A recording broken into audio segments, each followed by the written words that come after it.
But okay, let's see. Deluxe podcast show.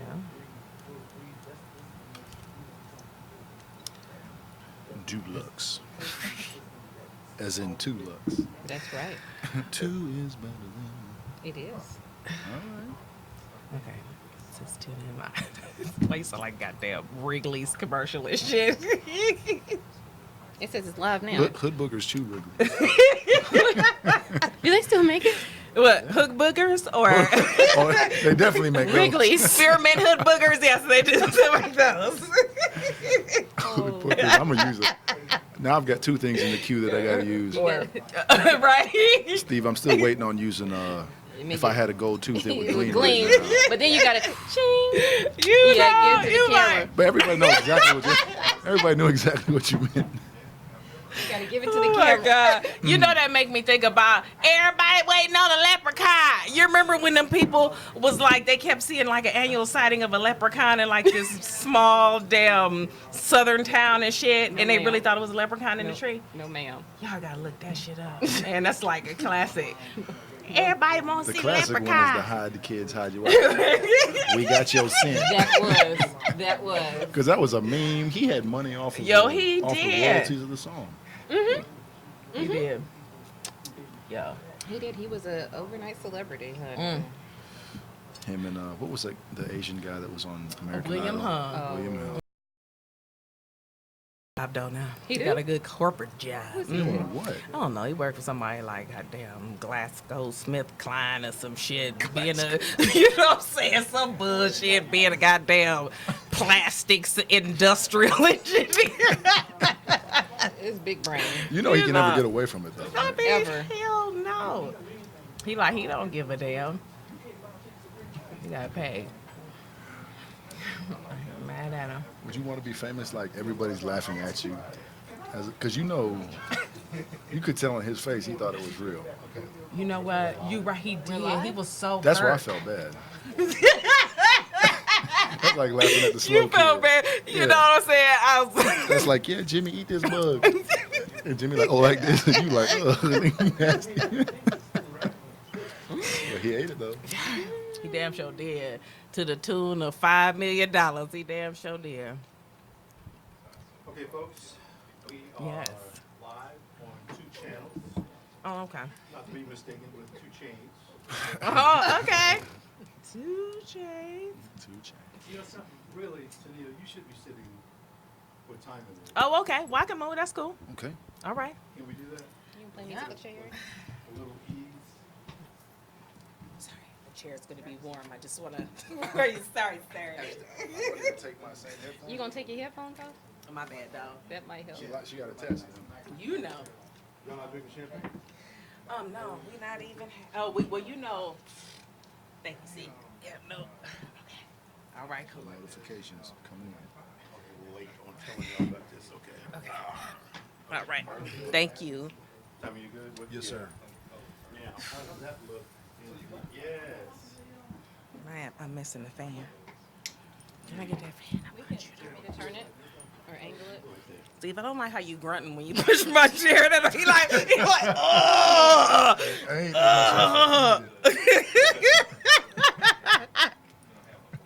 Oh my God. Okay. Oh shit. Yes. Are you in frame? We have a conversationalist. We have an intellectual. We have I know, Brett. A lot of credit there. Okay.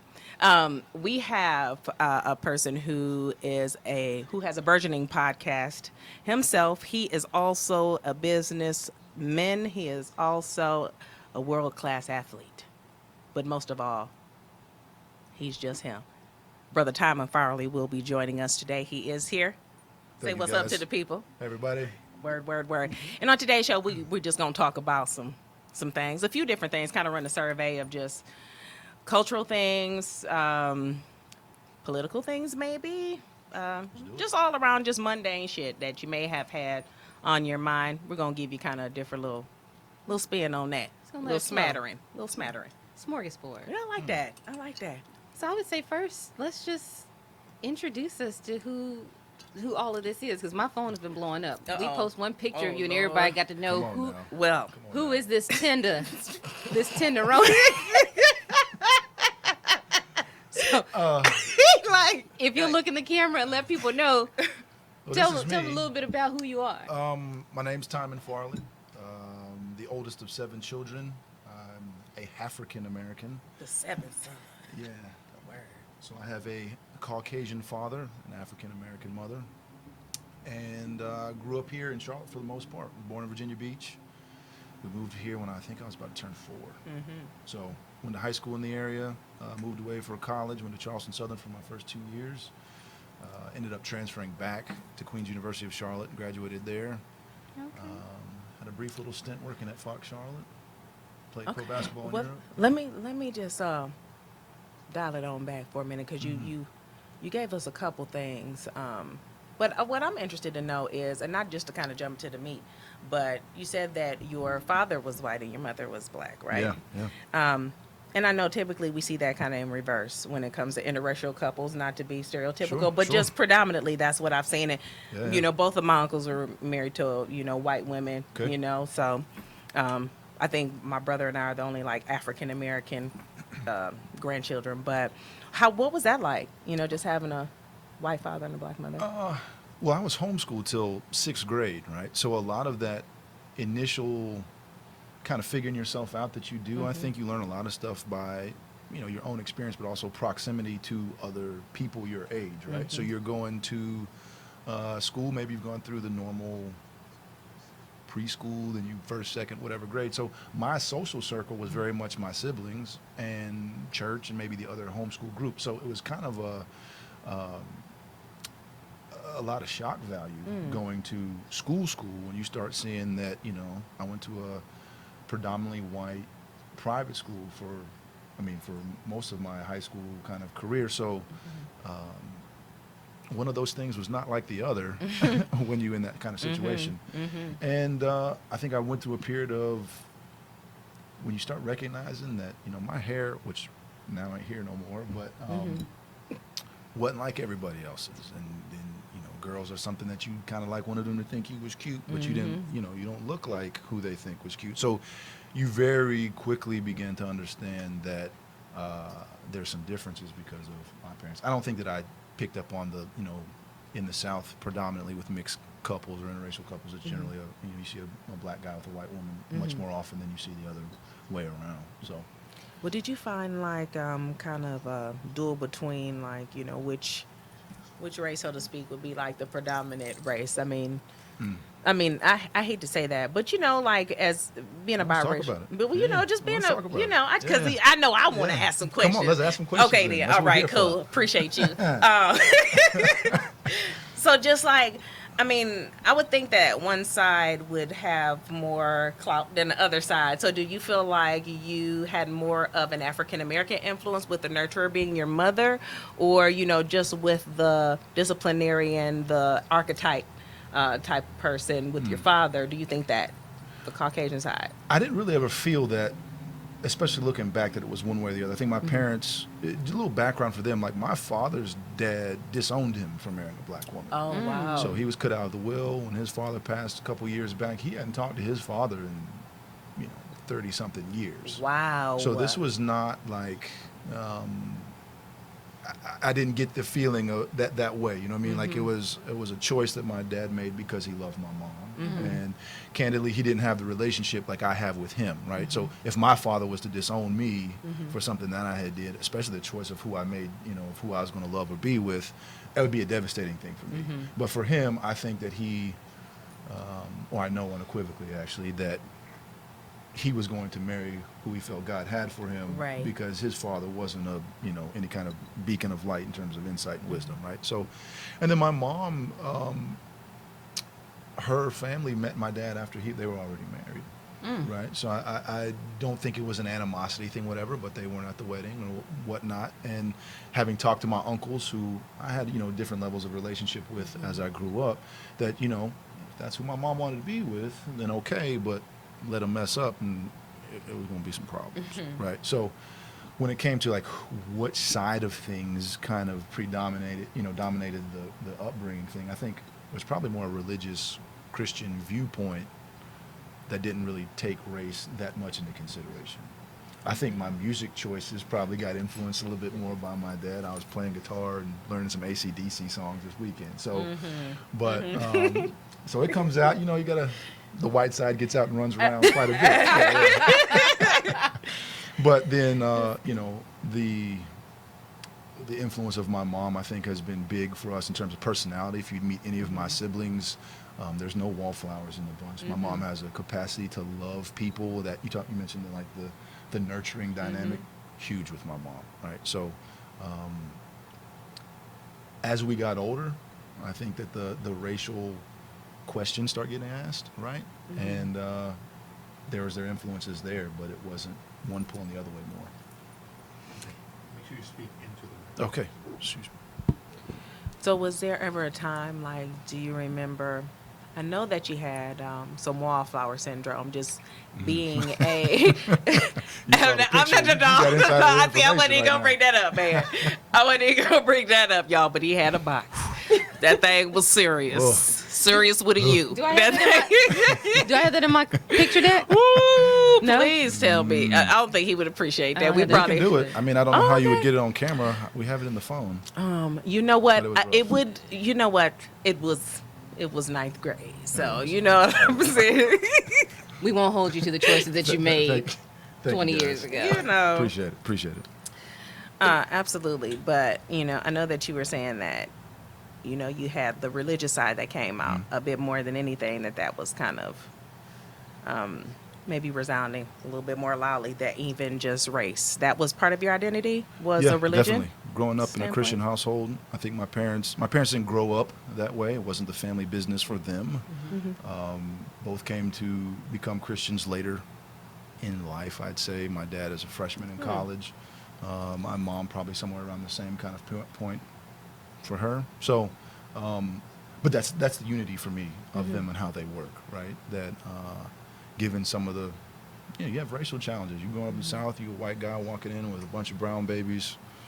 Even now, my dad's a very Caucasian-looking dude, and all of his sons are, tall, tattooed for a good, amount of the number, and but they were very focused on raising us as they felt God would have them do it.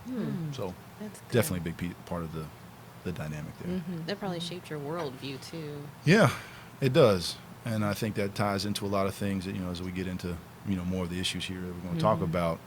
Well, let's talk about it. Yeah. Yeah. Well, I'm very cognizant of how that influences things. I've gotten to watch some of the different shows that have been on Square Media, and just going through some of the things that I've gone through in my life to this point, where you're looking at why do I think what I think? What are the things that push and pull on us as human beings to arrive at the conclusions that we have about different things? And I'd be really missing the boat to say that the Christian influence and how I was raised does impact those things big time. Ooh. Would you still say that you're a Christian? Yes, but let's take that with a caveat, because one of the biggest things for me is there's got to be a level of authenticity with what you're talking about, right? We got plenty of people who will say, I'm a Christian, I'm a Muslim, and like, but I saw where you was last weekend. And so I would say that a lot of my worldview at this time is shaped by that, but it's an area of consternation for me because there's a lot of things that as you come to understand different things, you're like, well, what are we really saying? Just a little background, I was married, and my ex-wife came from an Islamic background. So a lot of the learning that I was trying to do to understand where she was coming from opens questions, because, church seems really weird when someone who doesn't know the lingo comes in, right? You got, we're washed in the blood of Jesus, so we're going to have communion, which is eating the body. And that sounds a little strange if I was to come into somewhere else, like, we're going to do what now? So then you start reading the Bible the way that I was, reading the Quran. I got in trouble one time in middle school for somebody gave me a Quran and I was reading it, and, they took me to the principal's office, and you can't have that kind of stuff here. So right? interesting. Yeah. Well, so you're reading you start reading the Bible as a book, what is it really saying, right? The book of Job is this a bet between God and the devil? Yo, man, I was like, that's a horrible story. Right. It's horrible. Well, I mean, and it's like, well, It's horrible. and we can go down the line about what you think about the biblical perspective, or is It Adam wasn't. and Eve. I'm like, he killed It his is. family. That's Right. pretty bad. Well, that was my question. That was horrible. What are we really saying? 2019. Right? Yeah. And then, the story of Adam and Eve. They ate the apple and saw that they were naked. They didn't hallucinate. They didn't jump off a cliff. They saw what was already there, right? So we have this whole thing of like the boundaries that Christianity or any system of belief sets up for you as a way of morality to guide your life. And there's this fear that if I step outside of that, something's going to happen to me. Well, is asking the question, is quote unquote eating the apple? And I know I'm stepping on some thin lines with that in terms of what people think, but am I missing the boat, or am I really asking some questions that's going to show me what has always been?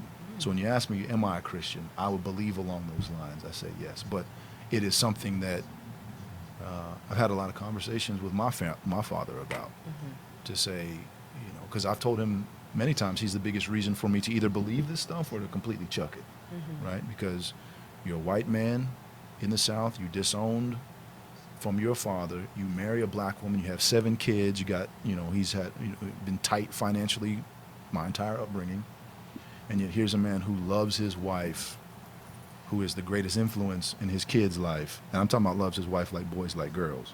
You know what I'm saying? Like stuff that you would want to emulate, stuff that you would want for your sister, for yourself if you have a relationship with a woman. And he's basing the strength that he pulls to pull that off from his belief system. So definitely a big influence. Paint still wet, I'd say, for me. Under construction a little bit there with that aspect. Definitely. That's a nice analogy. Yeah. It fits. Yeah, most definitely. So where you want me to? I think that too, just that whole line of thinking also can be applicable not just to beliefs, but the constructs of race, especially being mixed. Sure. Not fitting inside of a box because you look a certain way, and having to conform to how society views you, and you just totally dismiss the other half of you that is inherently a part of you as well. I see the parallel between that and just the belief system, and how I think that a lot of people are starting to challenge those constructs. Yeah, I mean, like, I think that I know people have their feelings about, like non-binary. I'm, gender fluid. Right. I'm biracial. I'm Cobblasian, whatever Tiger Woods Woods. said. I was like, you said this bullshit. Fuck Come is on you now. say, right? You are who you are when the cops pull you over, Tiger. Come on. They gonna slam Yeah, you and them yeah. teeth on the hood, okay? You found out, didn't you? Yeah. I did. When she teed off on that golf club. Y'all remember that? Tiger looked shell in that You saw the mugshot. in that mugshot. Tiger had been Going through some through some things. things. Yo, man, he did. He She looked peeled like- his hairline back. Yeah. She peeled his hairline Tore his back. car up. I said, yo. She was mad. She said, you didn't just cheat with one bitch. You cheated with like 93 bitches with an exponent. Playing It a whole was other 18 horrible. holes. Yeah. Tiger, come on. So fucked up. But I know that like we're in like a time where it's cool to be like different, right? Sure. It's almost To like an the extent. aspiration, but it's like almost aspiration because you got some people, what they say, they bisexual, they trisexual. You know what I Trying mean? it all. Right? You know what I'm saying? Like, I was about to say, I've never heard trisexual. yeah, man. Like that man, listen. I can't. Yeah, they be coming up with all kinds of shit, but I'm down, I'm down to learn about everything that I can because I'm like, we went from oppression to expression, and so I'm just really intrigued by like being a biracial man today. Do you see where the advantages may be? What would be the advantage? Yeah. For me, when especially comes to like the issues that we're talking about, is just having two viewpoints, right? I think we live in a very Tupperware container kind of version of issues in America. Like if you are this thing or from this background or whatever else, then your viewpoint generally needs to coincide with this, and I'm going to kind of label you that way, right? I would identify and say that, yeah, I'm joking around saying you are who you are when the cops pull you over. I think that if, I'm in a situation like that, then I'm a black man. And you have, I'll be very sure I keep my hands where they can be seen, right? We have real issues with that stuff, and I think that it's maybe perpetuated by the media attention on a lot of those things, but it's really bringing some stuff to the light. I think as an advantage, though, I get to kind of a walk between both kind of sides a little bit, right? Small advantages, being mixed. I got to shave my head, stay smooth, baby. Right? Stay smooth. I see you, Stay smooth. the emollients. Because there's some people out there can't even walk down the razor aisle at CVS without catching some bumps, right? Like, it's tough. It's tough out there. So I'm gonna thank the powers that be for that kind of stuff like that. Real talk. My dad's a tall guy, so it gave me a little. I'm good at reaching top shelves and some aspects. How tall are you? 6'3". Okay. 6'4" in your program though, so they always give you a little extra in Oh, the you college must have- program. Yeah. you must Playing have some- sports. That's what they do in sports. That's you right. Give yourself an They inch fluff or you up a two. little You know what I'm saying? Sit you up a little straighter. stand up. Yeah. That or Okay. you got some Tim's on. Right. Tim's will give you that extra, to help you get on over the hump, You right. You right. I think the biggest advantage though is just having a little bit more nuanced view of things. Yeah. Not to say that people who are all of one race don't, but you have to exercise that part of it. You're always in a different situation where, well, I'm definitely not a white dude, but then you're in, a predominantly African American situation or conversation, and that's got to play into it. Well, your daddy white, right? I'm like, well, yeah. But peep this though, that was a nice little segue Okay. for what I was gonna ask you because. So bad. I'm ready for your questions. I'm excited about this. Appreciate that. But I have a friend who's Jewish, Okay. and she says that when she dyes her hair blonde, people don't realize that she's Jewish, right? So she's privy to the white conversations, and she hears all the horrible things. And now this is her words; these aren't my words. Okay. All the horrible things that are said about Jewish people when her hair is blonde. But then, if she lets her dark hair show, people are like, or if she says it, they're like, oh, I didn't know you were Jewish. Like she's dying or something, Right. And, but being biracial and being black appearing, presenting, Sure, that's sure. what it looks like, but do you find yourself privy to conversations, or how do you feel when somebody's talking shit about white people and you can't really subscribe to that program because half of you is white? Well, that's a maturation process of being able to stand up and have a conversation about that. I'm confrontational in that kind of space. I like to have, when you're talking about let's ask some questions, let's ask them, right? Because those are the things I want to talk about. Those are the things that, frankly, get me excited. So you're having those conversations where you got to walk a line, I think, right? I can't just be completely championing on one, because there are some things that, I got to understand. Case in point, right? When we were younger, my brother Nathan and I were in the back of the house. We're watching the movie Amistad. And it's the scene where the guys on the ship are running the chains through the feet of the slaves, are throwing them off. It's a very intense moment right there. My dad comes through the door, comes in hard. We left some chore undone. There was something he had told us to do. We hadn't done it. And he's like, y'all, and he froze, and he saw what we were watching, and he said, I'm going to come back later. And he did. And we asked him about it later, because we were just like, Dad, you had something to tell us. We thought we were in trouble because we didn't do what we were supposed to be doing.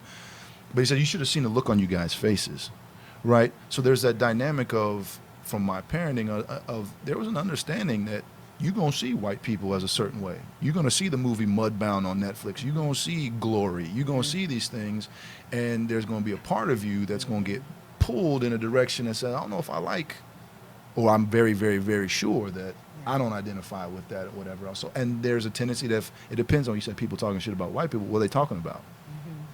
If we're talking about some stuff like that, then I'll be right. I'd say I'd be in the conversation with that being there without lumping all white people into there, right? Because I think there's an aspect of saying that any group that has been oppressed at some point and that things have changed generally has some influence of the people that would, as a group, were oppressing them, right?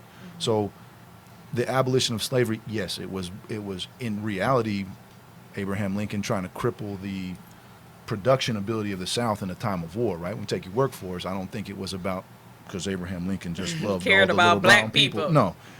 But you also say women's suffrage, right? There was enough men who said it's not right that women don't have a vote that voted those things in. And there was a battle to get that, whatever their dynamic. So there is an element of saying, while we're talking about some things that, yes, maybe issues around white and black people dealing with each other that are way off, that are bullshit, that need to be addressed, to be careful about throwing everybody in there. Because I can't, because my dad's the greatest man I know, happens to be a white guy, right? Or, you know, whichever way you're going to go with that part of it.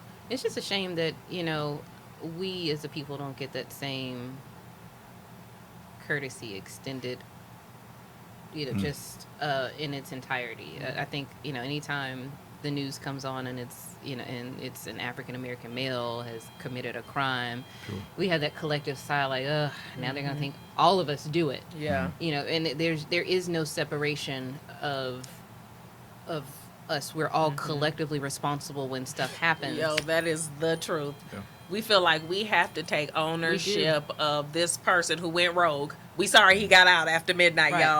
y'all. You know, we tried to corral him, but yeah, no, I get it. Well, I got a friend. Her name's Makia Carrier, and she's really turned my head around about a lot of that dynamic. We're talking about putting everybody in one kind of basket about things like that. She's a very talented marketing professional, and that whole thing about like getting lumped in as being the voice of maybe the black people in her office, of which she's like one or something like that, and saying, yes, that there's this constant messaging, especially, and to her point, talking about how that affects black women, especially, right, in the corporate workspace. Going to say, I'm going to negotiate for more money based on a raise in level of responsibility, but I've got to worry about coming off as, you know, being bitchy or being whatever else, and then tack on this, well, black women are we aggressive or walking that kind of line. So I thought that, yeah, it's big with that getting lumped all in as one thing, but we're also sometimes, I think every culture is some way guilty of doing that to the other people, right? Like, white people are like this. And then there's enough stereotypes sometimes that are based on, you know, if you said, you know how black people like Birkenstocks and hummus, you'd be like, not really, No. right? That'd be something. That'd be Even something though I else, happen right? to like both of Oh, those yeah. things Oh, you got some- precisely. You got some Birkenstocks on. I can't afford them bitches. They like $100. Yeah. They I'm are? like, yes. I was like They're not cheap now. $100 for Not like cheap. some a starter kit. Yo, man, I was like, but yo, when them bitches, they like cradle you, it's like they be carrying your feet like this. With that cork bottom? Yes, girl, They're them comfortable? motherfuckers feel great. Now I can see Crocs, but No, Birkenstocks? The Birkenstocks, it's like you put your, it's like somebody making a mold Then with why your people, foot. why people wear socks with them then? Why do you need the socks? You know, that's a whole. You gotta- Them probably the same type of people who do that shit with like other types of sandals. It's not just confined. To, No. You got the Velcro straps. I the wear Nike, socks. the Air John the Baptist is on. Yo, for real. Yeah. I wear socks. Trapper keeper sandals. All them straps. Yo, for real. Oh, man. No. So, So, talk to us a little bit about. So we've touched on just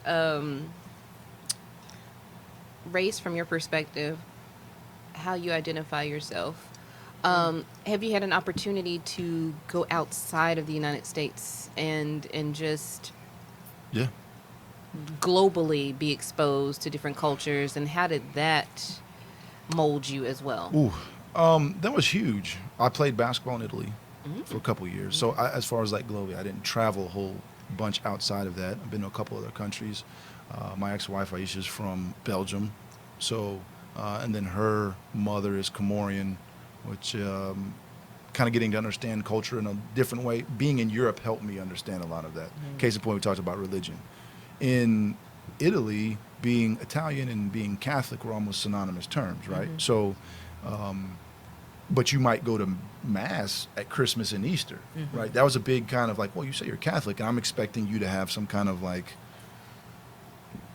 the religious calisthenics that you do, right? You read, you pray, you do whatever else. So I think the big stretching thing for me when it came to that was like seeing how the rest of the world views those kind of things. And then also that once I could speak enough Italian to get around, then people just become people. Everybody wants to have a good life, wants to love somebody, wants to have a joke, wants to have a drink, wants to whatever else. And I think when you start understanding that, along with the fact that everybody's got some kind of cultural machine behind them influencing their view, then you're kind of a little bit more open to, when I got back to the States or whatever else, you're kind of seeing things in a different light. Like, well, I used to think people would say like, oh, I was just raised that way. I'm like, oh, come on. Like, you have an opportunity to make your own decision, whatever else. But then you start looking at, well, I don't know that the things that I would arrive at that I think are good moral things about me, that I just picked them up myself. What if I didn't have my dad? What if I didn't have my mom? What if I didn't grow up in America? So that kind of global experience of being in another country, and you talking about being a minority, then you don't speak the language. So that whole like speak American thing, when you in Italy and they talking about you better speak Italian if you over here, or the coach saying in Italian that you're gonna let this nigger score on you guys or whatever else, and then you understand what he's saying, you start seeing like, well, some of this stuff is all over the place. It's not sounds like it's just in story. America. That's Very true story. Wow. So it was obvious that even outside of the U.S., you still were faced with racially charged Stuff. Yeah. I mean, it's out there. I mean, because you think about it, like, I think every place in the world has that something. There's caste systems in India. You got different elements of everybody's culture that treats. I think it's a little bit of a human nature thing to see difference, number one, and then maybe form some of your own opinions about it that can be good or for whatever else. And we're always trying to measure each other. I remember being in a private school where you had uniforms, because they're trying to cut out the whole who's got more or whatever else. It comes down to what kind of shoes you're wearing, right? We're looking for something. We're going to find that something. It's just kind of our nature. So I thought with, you're very obviously at that point American. My jeans weren't very tight back then. Did you say they weren't very tight? No, they slim now though.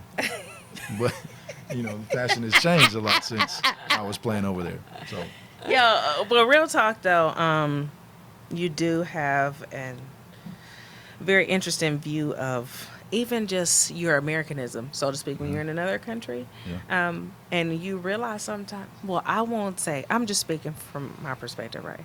That we look ridiculous, man. We look like, I was like, no wonder. Sometimes I'll be like, no wonder why they think I'm a goddamn clown. Like, yo, man, it was like, I was out of the country when it was like swine flu. Y'all remember when it was swine flu? Mask. Yo, motherfuckers would see me and be like, oh, grip sweeter. That been swine flu. I said, God damn. You know what I'm saying? Like, I don't have swine flu, but still. But when I got back to the States, I was like, wow. I saw people with like $200 shoes on and people on their cell phones and not engaged with anybody or anything around them. And I was just like, man, almost like we look ridiculous because on the converse, I saw people who had dinner with their families, who walked to the store with their wife in the morning to get like breakfast. And, like there was no like pull up drive through this restaurant. I mean, there were, but nobody went to that shit. What country were you in? I was in Brazil. Okay. And so like pull up and, like get this food and shit like that. But it's like these people like sat down and had like meals. And it was like, I miss that. I miss that because I'm mature enough to have experienced that at one point in time in my life, but people seem so disconnected. So while you were in another country, did you feel like you were more connected with the people in your surroundings, or did you even see like the juxtaposition of being an American, or what that? The uptick in our social media use changes a lot of that disconnection. That the iPhones had how many iterations come out? You can get how many times have you had the update for Instagram or Facebook, right? So I think that it serves to, I remember thinking, is this much crazy stuff always been happening, or am I just more aware of it now, right? Like, has America always been so race? It's the most, you'll hear narratives like that on people's timelines, or that America's the most racist it's ever been. Like, well, I mean, I've never seen a white water fountain. There's a lot of different stuff that has changed, but because of that platform. I saw a T-shirt one time that says like, never underestimate the power of stupid people in large groups, Yeah. right? So there's all kinds of ideas out there that have been there now, but Yeah. now we have a vehicle Where they can to be able to promote gather. that, right? You can, Yes. so Yeah. it can be something that's a great message, or it can be something that's absolutely harmful and detrimental, and whatever else, but it's getting pushed out there with the same amount of ability for someone to consume it. So I wouldn't say, I think that some of that stuff, I didn't see the same level of disconnection. I think in Italy there was there's a bigger family emphasis, whatever else, but I think social media and that kind of stuff is people being on their phones is anywhere that there's going to be a phone. Well, speaking of phones, Yes. I have a question for you that has come up from one Through of the the phone. viewers. Brother JC Cowan, I just want to tell you thank you, brother, for being you. I also want to tell you thank you because without you, there would be no us. So I just want to tell you thank you. Thank you for hitting us up. You are, I mean, one in a million for real. So I just want to say what's up to my brother JC Cowan and my sister Lynn Sun Rising. But back to the question at hand, though. All right, it's for you, sir. Oh, I'm ready. All right, you ready? I think I'm ready. He ready. Okay, so the question is I can't stand you. from Spirit of Liberty, 1775. Please forgive me as I am late to the party. The party time got away from me. What are your thoughts on the national debate concerning abortion? Alabama has decided to outlaw the procedure outright and then some, which is supporting abortion up to birth, even if the baby has went to full term. Oh, I like this one. Yeah, man, I appreciate that Got some- question. oh, No, y'all send in some more yes.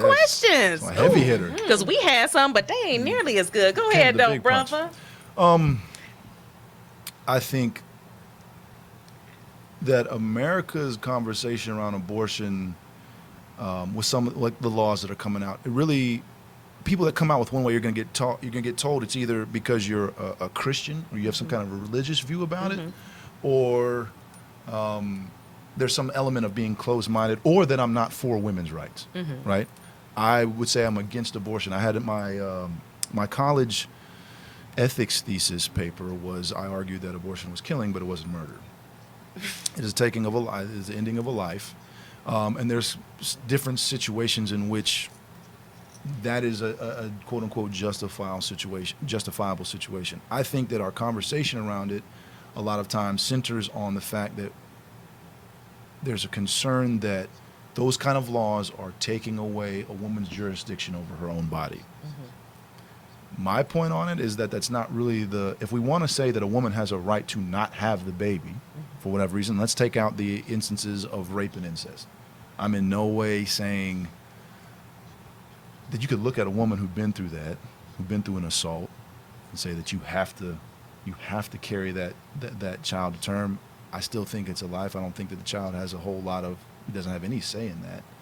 But when it comes to the situations where we're really talking about if it's a woman's right to her own body, I don't know that scientifically holds up. You don't have two sets of DNA, you don't have two heartbeats, you don't have two brains, which is what we're dealing with that. So I think with the situation that you see with the things being talked about in Alabama, is a push towards something that America has already kind of made some decisions on, and so it feels very like we're backing up on it. And I think that infringement, having had the quote-unquote freedom of that decision for women, and now they have that look like it's being repealed in that state, is a tough thing. But if we're going to have the conversation about it, are we saying that it's just about a woman's right to her own body? If it is, then not even arguing from a religious standpoint, then what becomes the responsibility of the biological father in that situation, right? If you're going to have something done for your body, even if you're my wife, you're my girlfriend, am I responsible to be part of that? If you want to have the decision, what if you're a father that wants to have that child, but you don't have any legal recourse, as far as I know, to be able to stop that procedure from happening? Okay, so let's go ahead and just speculate, Okay. pontificate. Hit me with another Kate. I know you the wordsmith. Fuck it.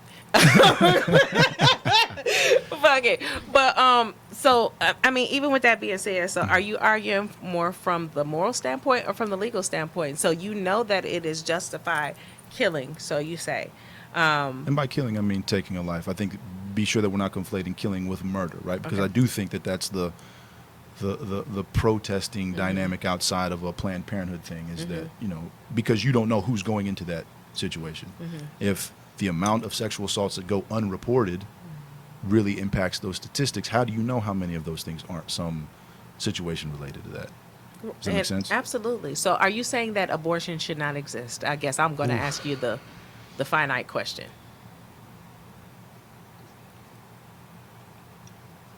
I want to say that, well, I'm going to say that it should not exist just as outside of something where you can show that it was if it was something where there's a rape or an incest that's part of, or some kind of assault on that. I think that if you're going to have the argument of saying that I should just be able to not have a child that was the result of two people in a consensual situation, as what are we saying about life then? If you're going to argue with me that a fetus is not a life, if we're talking about this, the question was up until late term abortion, right? We're talking about the baby could be born, could be viable within or whatever else. Absolutely. Are you going to look me in the face and tell me that that's not a life, that it's not something to be cherished, right? I don't think that, well, I guess, like, regardless of, well, somebody's saying, I feel there are 4 choices for those that are, let's see what they're saying to you. I feel that there are 4 choices for those that are pro-choice: abstinence, contraception, adoption, and parenthood. Given that these options are available and fairly cheap to participate in, I don't see the validity of abortion as an option unless there are cases of rape. Well, You and know? that's what I mean about having a logical conversation about things. If we're going to have a debate about abortion and say abortion shouldn't be legal, well, what is abortion? Abortion is the termination of a pregnancy. So is that about it actually being a life? If you're going to argue with and say that, hey, I don't believe that a fetus is a life until X, Y, and Z marks a point, and then from there on, then that's one thing. But if you're just saying, hey, it's purely my choice, it's my decision, then we're talking about opinion determining reality, and that's a whole nother conversation. I feel you. I think that, not that I'm, on either side, if I'm pro-choice or pro-life or whatever the situation may be, but I think that it is rather hypocritical for people to pass like these laws that are telling people how to be morally upright. I mean, we are founded even like when we were talking about religion, and I'm just playing devil's advocate here, but I'm like, Yeah. how can we justify like 400 years of slavery if there was, if God was so great? Like, what about, how can we justify that if there was a God, that a mother, and born into slavery had to run and hide and maybe even sacrifice herself to be the person who got raped today, because her daughter may have been the person who's going to get raped today. Or how about the people who got like Derby's dose, like the slaves who had another slave shit in their mouths and get their mouths wired shut, and because that was just some type of like fun for not even the real like slave owner, but just like the overseer. He could be like the 5th man on the totem pole, but just because he got that type of clout, he can do that. And I'm not saying that God ain't real, Jesus ain't real, because I know that there is an explanation for all these beautiful things. There has to be a reason for something. I don't know what that may be, but I'm just saying that there's an explanation for why I'm breathing, or why when I'm happy I laugh, or when I'm sad I cry. But I just, I'm interested to, find out answers to that, or even find out answers to people who pass, these laws. But I'm like, it's perfectly okay for, you to kill in war. Sure. Killing is killing, right? I mean, if that's what we're saying, killing is killing. I mean, and who are we to say what's morally upright, what's morally correct? It's like he who pays the piper gets to pick the tune. That's just what I feel like. I agree with you to a certain extent, but we do want somebody in some format to dictate some element of morality, right? That's why we have laws against murder, right? We do have something. We do want things that say, hey, if you kill my sister, then, or my brother or my family, that there's a punishment that will fit your crime, right? We believe, if we're looking at our justice system, right, part of the indignation we feel about the prison system is that there's disproportionate sentencing for the same crimes, right? So that touches on the fact that I think we do want to have a level of judgment. We do want someone to say, because we know as people that ain't right. You know it's not right that if me and this guy over here do the exact same thing, but he's getting sentenced in one way and I'm getting sentenced in another way, there's a level of moral indignation that I don't think, and this is one of the other things that I came to about when it comes to religion, is like I don't need a religious set of rules for me to be moral, right? Because if I'm Muslim, I'm faithful to my wife, and I'm Christian, I'm faithful to my wife. Who's more faithful? It's just that's the moral code that we all are aware of. So we do have, I think, innately as humans, some ability to say that doesn't ring true to what we know to be quote unquote right or wrong, right? I think the difficult thing is in when you have a government that's or a legislative piece of something that's going to try to dictate that in a space that maybe you shouldn't touch, like say gay marriage. Why is the government even involved in a situation like that? I can have my own view religiously or whatever, or socially or whatever you want to think about that, but that's not something that's as black and white. You mentioned about all the different gender fluidity and all these kind of different things like that. But when it comes to something like abortion, it's a tougher call. Tougher call. I was just gonna say, well, Little light question She like there. moving on. Jesus, I'm well, tired. listen, I wish I had something lighter to talk about, but keep the party going. Okay. Oh. You know, Oof. children Wow. in cages. Oh man. That's tough to look I mean, at. I think you, that you get born, but then you're not. Your parents aren't citizens in this country, and or so- not even born too. Like but that's like born. We got that, and then one of my one of our viewers who sent in the question, Jakar, he feels like it's a farce, like it's like almost like a hustle, like people sending their kids over here on purpose. Oh yeah. You know what I'm saying? Well, there's untold number of record accounts where people deliberately come into the United States to have babies just so that their children they'll inherit The citizenship. benefit of it, yeah. But then you see this. I mean, it's horrific what's happening at the border, Yeah. and so let's just chew on this for a second. I heard So that, dog. the immigration thing is crazy because when you look at it in individual cases, right? Like we don't live in a country that's controlled by cartels. You don't live somewhere where your children's opportunity to have any kind of life is completely dictated by crazy stuff in the same way. So what would you do? Would you try to come to another country or whatever else? I think the difference is that we're having the conversation around like how do you mitigate between having a process to have people come in? Like when I played in Italy, there was a process that I had to go through, that I had to be in a legal standing in order for me to be in that country, right? I'm looking for a, quote, better life. It's a little bit of a bad analogy because I want to go play basketball there because I wasn't good enough to play in the NBA, Whatever. right? So I'm trying to pursue my dream, right? Oh, you So a it's dreamer different. now? I'm a dreamer. I'm a dreamer. But at the same time, there was a set of laws that, based on how Italy set it up, I had to comply with. And I think that there was a time when I almost got in trouble because your passport serves as a certain amount of visa, and I was past that point. They can technically not let you in. I got some grace and favor for them to say, okay, we know you're playing for such and such, and they get that deal move forward. But with all the kids in cages, this is the people that are the kids are being separated from their parents. Is that what we're talking about here? That's I think the toughest thing for me is the immigration thing of saying I know that the process is really long, right? People don't have all day to get where they're into America in a quote legal standing, but at the same time, are we going to have no laws about it? I know we have the give me your huddled masses, the Statue of Liberty dynamic, and I was having a conversation when they put it to me like, well, have you seen the movie The Titanic? And there's a lifeboat, right? There's a way to escape the bad situation, but at some point the lifeboat gets full, right?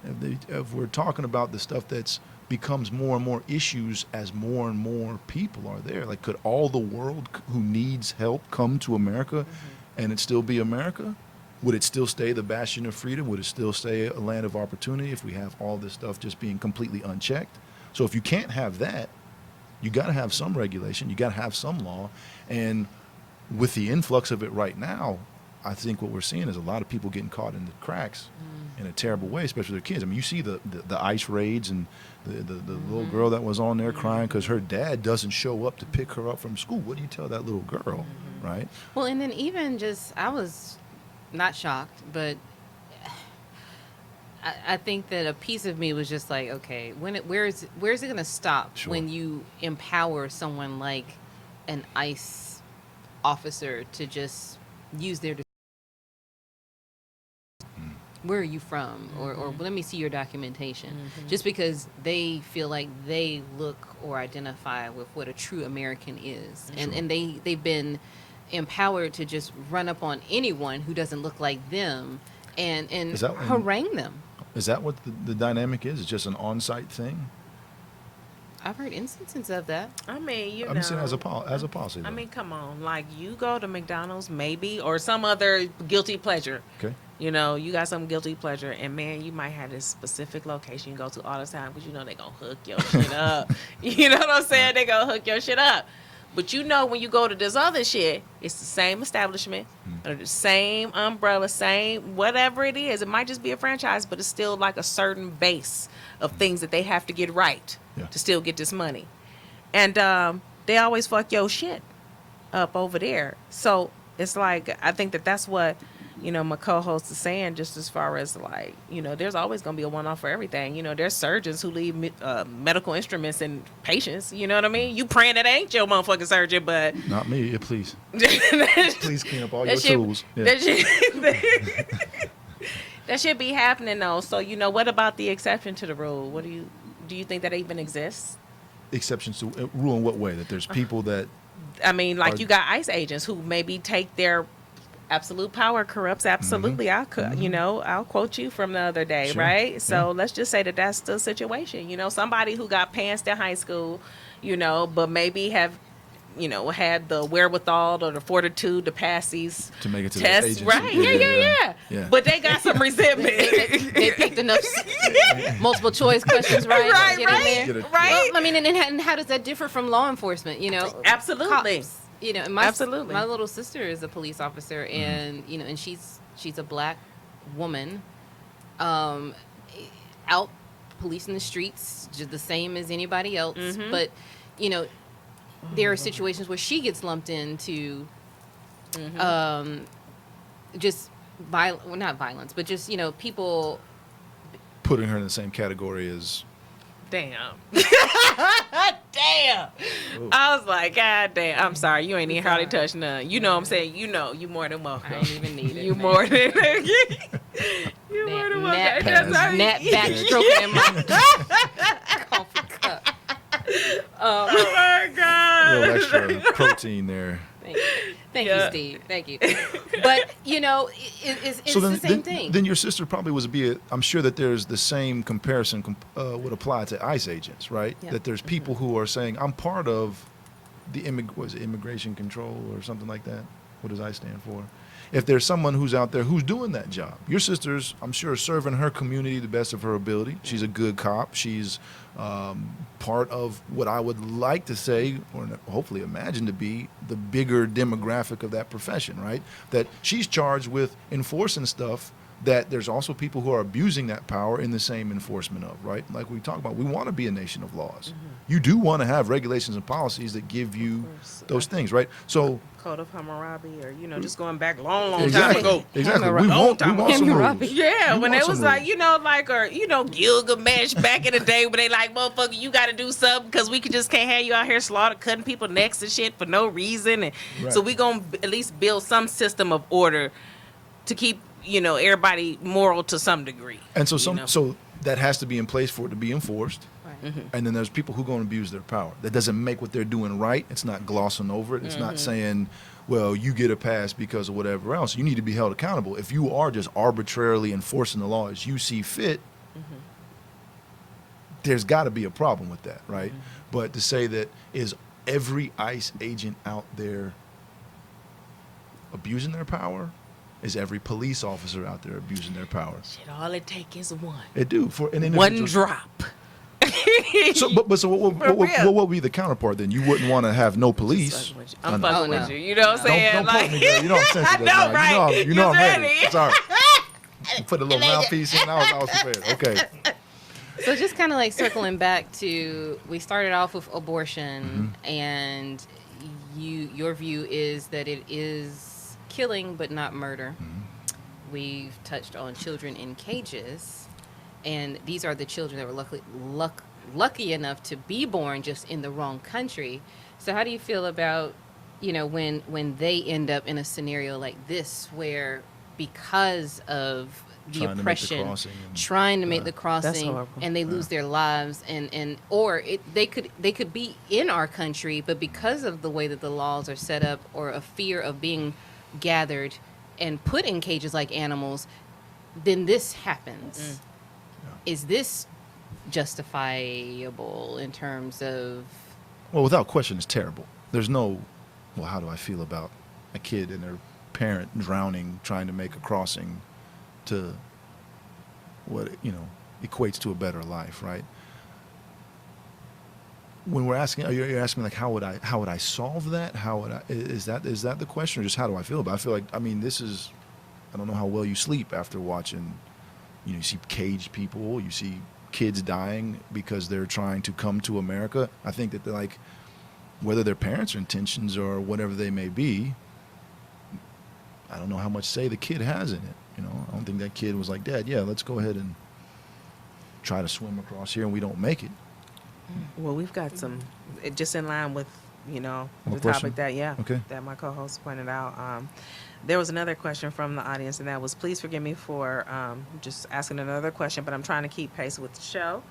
And the person would like to get your take on the hot topics of today, and also starting with the immigration. And they said, in the interest of making this fun, I don't know how you can make that fun, but all righty. All right, we're gonna try it. Over the last few months, we have heard the 20 or so Democrats campaign on open borders and free health care for illegal immigrants. This person finds it despicable that there are politicians supporting the idea of granting free health care to immigrants when there are veterans who, in some cases, can't get pain pills for injuries and issues they received during their service for this great nation. ICE's charter on something applies to points of interest or points of entry. So I guess the first question is, they were clarifying what we were talking about. Okay. Whatever. The first question, though, I guess, is the whole health care, for illegal immigrants. Like, how do you feel about that when they're suffering veterans in this country? Well, my thing about free anything, anywhere, is how does that really work, right?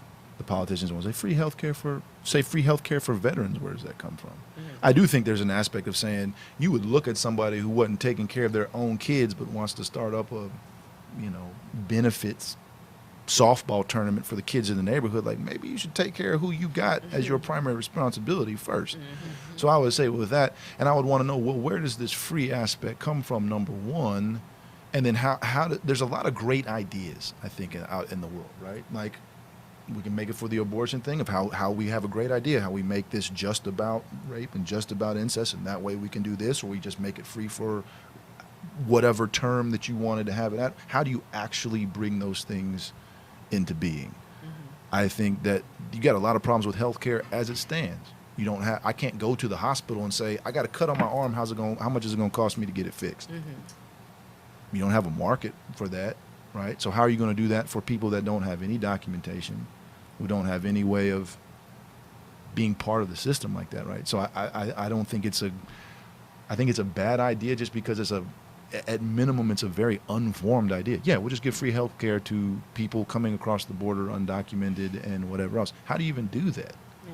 Right? It's especially when they haven't contributed into it.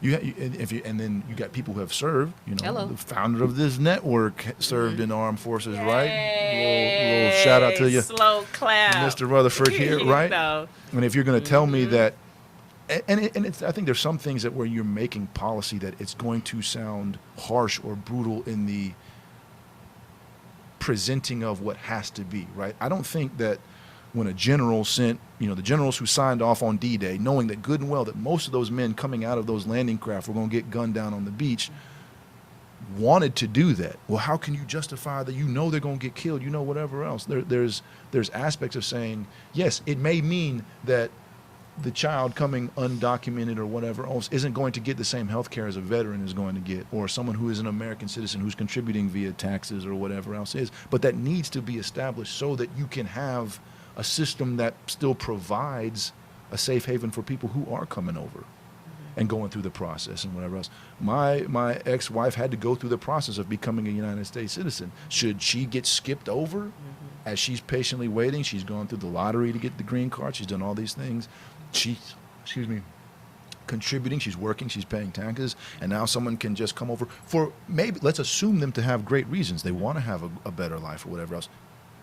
That's right. We're talking about things that we know to be, and that don't ring really well. So that's where I would stand. I don't think it's a feasible idea to just say, yeah, let's just give free health care to who everybody comes off. Well, where's it going to come? You don't want to pay for it as an individual. I don't want that coming out of my check. Pay for my own Right. shit. Thank you. I'm like, I'm paying, you pay $400 something out of your check every month just to have me. I don't have kids. I don't have any of that. And that's just in case. Just in case. Just in Something case, because they ain't gonna give me my money back if shit don't happen. It never know? does. For Or when real. something does happen, you go nickel and dime me. I'm like, well, that was pre-existing. Well, I had an arm before, yes. And I'm a human being, so I'm prone to breakdown. Yeah. You know what Well, I'm but saying? my Because I'm thing getting is- older. But my- Right? I don't know about y'all, but I need a But little my- WD-40 sometimes You in the know? morning. This elbow don't. But my payments were pre-existing. Sure. So now, tick for tat. Right. But they don't honor that, No. And I mean, I think that's a whole. So nother we issue. got that as it is. Yeah. Now let's jump to Yeah. just free candy for every. No, Yeah, doesn't work. no. Doesn't work. So let's see. Moving on. So what if you do have a country of origin that isn't under siege, but again you come to America wanting to find that dream and pursue it in the land of plenty, but Is this the squad? Is that what I'm looking at here? Ilhan Omar, AOC. Is that what I'm looking like? that's what Okay. I'm looking at. And I'd like to be more specific with questions like this. Is this go back where you come from? If that's a specific situations, or are we talking about as a approach to people? Because if you're just saying, oh, you don't look like you're from around here, you should go back to where you come from. First of all, that's problematic because you don't know where anybody's from. They might be from the same place as you, because there's a lot of people getting surprised by they take the little DNA test and find out, oh, you really from somewhere you didn't think you was really from. My personal dynamic, I think, with, say, Ilhan Omar has made a lot of comments that I think that if you're coming somewhere and want to be part of them, and then you're making comments that would go against that, if you're getting reprimanded by your own party for anti-Semitic statements that if anybody else had made them, if a white dude from Wisconsin had said some of that stuff, would that be the same thing? And I think that there's been a tint of saying there's one thing to say, well, you're a Hispanic guy standing in front of me in line, and you're not speaking English as well. I'm like, well, you should go back where you come from. That's a whole different thing than you coming to a country and then saying, well, this country's crap, and this is all blah, blah, blah. Well, if you're not happy here, if you don't like what's being served at the barbecue, there can be, what your mom used to say, we got food at the house. You know what I'm saying? There can be something like that. So I think there has to be consideration of context when someone's saying something like that. If the comment is being made that you just are different from me, I don't like your religion, I don't like your belief or whatever else, so seats taken, can't sit here. If that's what's going to be the case, then that's a whole different conversation than saying, go ahead, bring it. Step to the mic, I'm say what just you know. like, that somebody, because we are in such a magic bullet, like, homogeneous age that people just assimilate. Like, they see some shit and they run with it.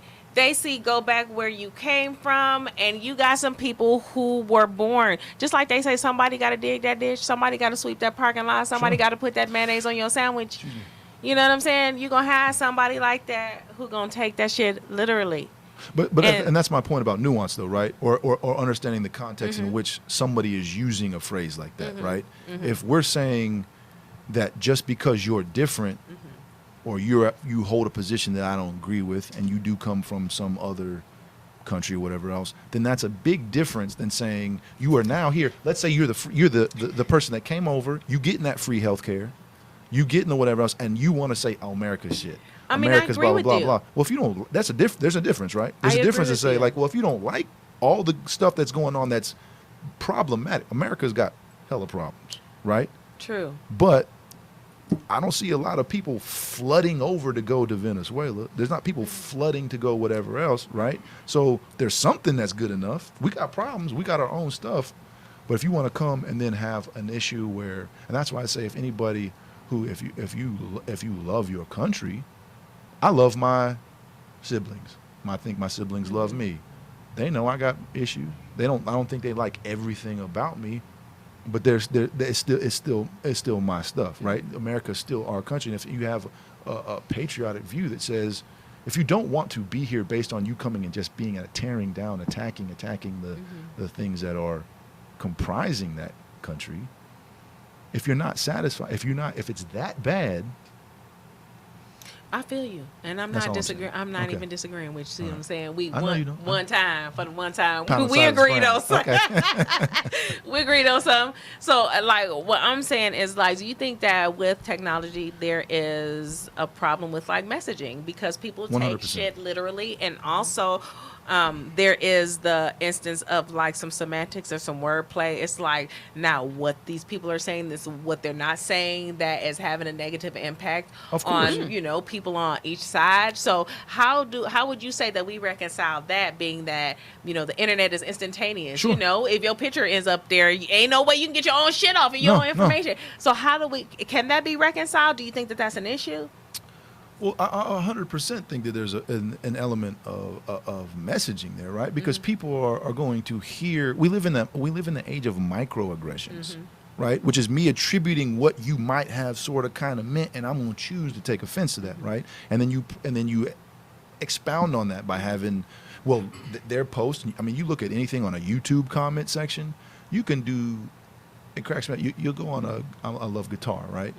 There'll be some kid. He's 8 years old, playing, maybe butchering a song, whatever else, and the level of vitriol that's going to be in the comment section at an 8-year-old kid, right? So if you're talking about something that's as innocuous as somebody playing a guitar at 8 years old, you see a phrase, go back to where it come from, that's going to hit people all kinds of different places. Well- And now you have the forum on social media to ramp that up, and then someone else sees it, and then you just have this pile-on factor. So yeah, we definitely have an We issue got more there. questions. I was gonna say, especially when it comes from the highest seat in the land, Mm-hmm. and Thank you. Big problem. That's why I be. You know what? it's This is like why y'all Thank have a God show. for- This is why y'all have a show, right? It's like it'd be like beep beep beep beep beep Morse code and shit. That's my dog. Go ahead, homie. But it's true. I mean, I hate to even give my viewership points to the foolishness, but just I caught a glimpse of a rally where people were literally chanting and screaming, "Go back home, and he just, he was just unfazed. Yeah. If he had some tea, he'd be sipping on it, and because he didn't quiet that chatter, he's complacent in it, and I think he even spurs it on, and I think he's not the originator of these ideas. I think there were always these underlying issues Been there.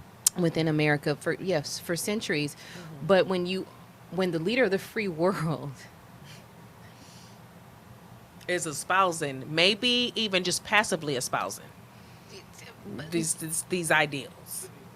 I mean, sometimes, like I said, people, they be like, oh, well, I didn't lie. I just didn't tell you. Right. So he is guilty for that. I just didn't tell you. and So I also ain't lying. fanning the flames too. Like, I think he loves sensationalism. He loves what president do you know his entire term, the most notable thing he's done is held rallies to promote and spew hate and fake news and just whatever his platform is. I mean, it's just it's unheard of. It's unreal. And he has a very real chance of repeating it for another 4 years because of those people who are disenfranchised and just, they're in these coal mining towns or these remote areas of the country who feel like, we're the blue-blooded patriots that make this country run, and, it's on our backs, and so our voices matter, and we're going to use social media to gather together and get these ideas out there at an alarming pace, I think, and it picks up traction, and just, I think that it's almost like a bully, somebody who's been bullied. They look for a safe haven or a place where they can. The people who got passed in school, they passed them tests, and you know what I'm saying? They like, this my time, it's showtime. Jack Nicholson is Showtime, or this here's Johnny. You know what I mean? Like that type of shit. Like, I think that's like where you're coming from. Why is this acceptable? Why is accepting this type of vitriol acceptable? Well, it spews from to your point. First of all, the level of, or lack of a level of vocabulary. It's going to be great. It's going to be used. Man, I hate that. I'm a words guy. Give him a thesaurus, somebody, give please. me one SAT word per 1,000 to express what you got to say, right?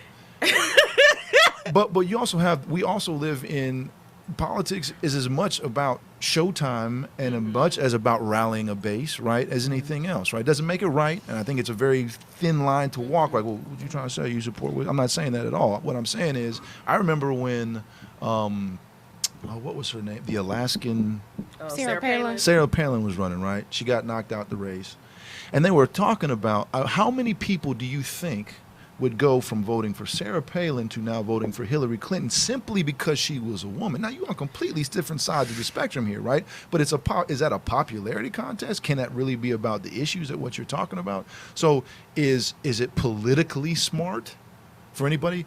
AOC was confronted by reporters asking, did she denounce the Antifa firebombing of conservative blah, blah, blah, blah, blah. And she wouldn't make any response. She didn't so you can firebomb, throw Molotov cocktails at somebody's rally or whatever else, or block them or whatever else, and that elicits no response. So I think we have it. To your point, AOC is not the president. There's a level of the office that I think is completely lost on Donald Trump. Like, you do realize this is the highest thing in the land. This is not The Apprentice season, whatever it is, right? So. Once again, it's the messaging thing, and I think it's interesting that you said that, and it looks like he has a good chance of repeating that. Is that a pretty good analysis of where our country's at right now? It's just like and you that's said the scary part. About the pizza party for the people who did good on the treadmill. You know what I'm saying? Are you talking about the Planet Fitness? Yes. We sorry, Planet Fitness, because we accept executive sponsorship. So we love you, Planet Fitness. But it's true. But just like you were saying, using that in a totally different context. Sure. I mean, do you think that that's kind of like what's going on? Because when you think about, how communicative or the level of communication skills that Sarah Palin and Donald Trump had, you would think that they probably was in the same class at some point. Remedial. You know what I'm saying? For real. And I'm like, if Donald Trump was, do you think that, and this is a question, and then I have a question about guns for you. Oh, good. But, okay, good. That's bang, bang. No, yeah. Go ahead. Okay, so, do you think that if Donald Trump were a black man, that his inability to conjugate things, his inability to use adjectives other than very and great, adverbs too, and huge, yeah, and not be able to close his lips over his cheek, and put an R in China, yeah. Do you think that this person, if they were African American, would have so many mulligans? No. Are you kidding me? And please tell me why that is. Could you? I mean, Barack Obama becomes president. swaggiest. Say what you want about him as a Listen. president. When he showed up at the Duke Carolina game Listen. with the 44 bomber jacket on, I'll wipe him down, And right? will splash Right? on But you. that man doesn't have a tattoo, doesn't have a baby mama that came out of the woodwork, whatever else. If you had a black guy that was said, grab him by the pussy, and you couldn't, and he couldn't form a sentence that didn't have huge or whatever else in it, there's no way you would get elected to At anyway. all. You shouldn't be. You wouldn't be a librarian. I feel like though we kind of get close to that with what's his name, the Surgeon General, not the Surgeon General, he's over the Housing Authority. So Ben Crowder, Carson? Ben Carson, Ben Carson. Yes. Yes, I right. feel like you know, He says some stuff, but I think from a morality standpoint, he's not in the same ballpark as Donald Trump is. Maybe not Ridiculous. morality. Yeah, because That's he would have to be. I think that he's one of them people got pants in school. So I think that that's like maybe where she coming from. Because like Barack Obama was so motherfucking cool because like, yo, you can play some 3-on-3 with him. You can also sit down and have an intellectual conversation. It seems And he like got Michelle back in the month. Yeah, I'm saying. So like he Yeah, is. yeah. He is like turned all the way up. It's so cool meeting people like the mild version of Tupac, an educated thug, right? So I can dig it. But like he had to be like, He had to a be spot genius. perfect. clean. He had spot to be clean. perfect. Like this dude was like so educated. His accolades are like beyond me. Well, you also had Barack Obama coming in with that. I remember watching the first inauguration where it didn't look like the man read a cue card. He was just up there delivering it. I'm like, Yeah. after you had, W. He Yeah. looked like a leader. If you tall, you handsome, you can speak, you're gonna get a lot of passes. don't get a lot. You're gonna, You go get them. the American people. Allow me to be perfectly clear. We can do better, and we will. We will. Right, but you Yes, we but can. you had that. Yes. But you had that, but you also have this dynamic where I think there's an element of people get tired of what was before, and that allows them to look at anything's different, better than this. Yep. Right. Well, and so I think, sorry to interrupt you, but I think that that's what we went through when Obama came on the scene. It was like, okay, we didn't have we can't enough. do Bush again. But now I think that that's also the same dynamic that allowed Trump to get into power, because there were so many people that were madder than hell that we had a black president for 2 terms. We want someone who identifies with, even though Trump has nothing in common with someone from. I think that's an interesting point too, because he was how many term president was he? Couldn't have been that mad if we elected him again. Does that make sense in terms of how I'm coming at that? Because you can't have a 3rd term. True. If we were that mad, if it was that, so we got to just well, let's go ahead and elect him for another 4 years. Then we'll go somewhere else, right? So the same dynamic plays of like, I thought with this election, I absconded my duty to participate in democracy and did not vote this year, right? This election, so when we had Trump and Hillary Clinton, right? Because I was choosing which STD you want for the next 4 years. Does it matter? That was hard. I was like, You see what I'm saying, right? But Yeah, that was so hard. is it like, which brings you back to the question of like, for people who you voted for Trump but kind of stayed under the table about it, right? Because is it just about saying I subscribe to all the things that he stands for, or is he the lesser of 2 evils? What would you rather have in the what? Would you have someone who at least he's a bumbling, has a hard time really putting sentences together, blah, blah, blah, blah, blah, or you have I someone understand who what you're is saying. pathologically on some other stuff? I feel Yeah. Nuance to the conversation. Yeah. I think that's the big thing that is lost in our dialogue about all kinds of different things, from the abortion thing to the immigration thing. Is there more than just like, well, if you say this, then it's this? And I just think just because, like, I just don't. There are so many wrongs that have yet to be righted, so many ships that have not been turned around, and so many upended things that have not been right-sided up, that there are just.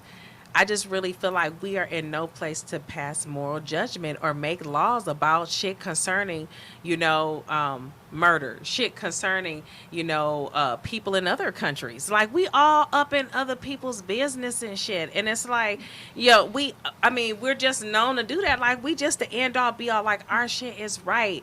Of course we gonna have this Eurocentric subjective perspective about everything because we're fucking Americans and that's what we do. I could let my fucking faucet run as long as I want to, and I know it's gonna be water there tomorrow. I'm rich. You know what I mean? Listen. I make thousands of dollars a year, Playboy. Read about me. Listen. So I'm just like, but I really feel like, and I know this is some old damn Sweet Pickles Powerpuff ass, you know what I'm saying? Like dreaming yoga, sun salutation shit. But it's like, we really need to, I think, like write our like our moral barometers. I hate to keep using that word, but I just really feel like that's been lost on, like, I love technology. Please forgive me for having such a long-winded response, but I'm passionate just like you are. That's why I'm sitting here like, get it out. So, Get out the system.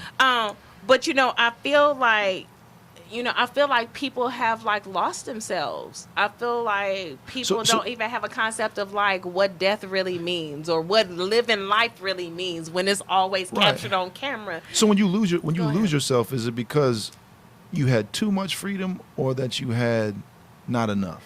I think that it is because not only is it, I think we can say too much freedom in the sense that there is this utilitarian instrument called the internet that is out here for all to consume, right? Sure. You can't really regulate that, just like weed was illegal until motherfuckers found a way to make money off of it. You understand what I'm saying? So I feel like, because we have technology that's given us this privilege, you can sit behind your keyboard and talk all kinds of shit to whoever the fuck you want to. And guess what? Unless you got a motherfucker who can read your IP address and try to come track you down, you can talk all the shit you want to. You can see somebody. I'm sorry, I'm almost done. I'm sorry. I didn't mean to cut you off. But you know what I'm saying? You can see somebody who like, my sister died. And like, yeah, all right. Let me see what's popping on the ground. Like, yo, man, just for us to be what y'all gonna say, neck down, dead like that. Where did that shit come from, yo? Well, I mean, I think some of those things are still the same things that, like, they get too much of any good thing sometimes can be bad, right? The fact that you can get on the internet, there's people in North Korea that don't know how the internet works. True We live in the same era. True that. The same thing that says freedom of speech means freedom of speech. It doesn't mean that what you say is even, that it's not vile, that it's not reprehensible from whatever else. But you live in a culture that lets it be, thankfully. You can't miss what right? you never So had, though. You can't miss what you never had if that's all you know. And if you just holding up. So now we have a dichotomy going, right? Because we're saying we don't want anybody to judge things, right? We don't want to have anybody encroaching on what I can do. But at the same point, are we also saying that, hey, there's so much of it, there's so much open pasture for everybody to intellectually run around in that everybody's kind of like, when you had the class project in school, right? If everybody had to, at some point, someone's like, hey, no, we're going to do this, and this is going to be the parameters of our project, and then everybody gets to put their effort in it. If everybody just sat there, we'd be here all night. So-and-so wants to take the project this way, and somebody thinks that this and da, da, da. At some point, having some level of boundary, for lack of a better word, brings things into some perspective that allows things to function. But I'm just saying, motherfuckers need to pick what they gonna decide to stick their spoon in, and stir up.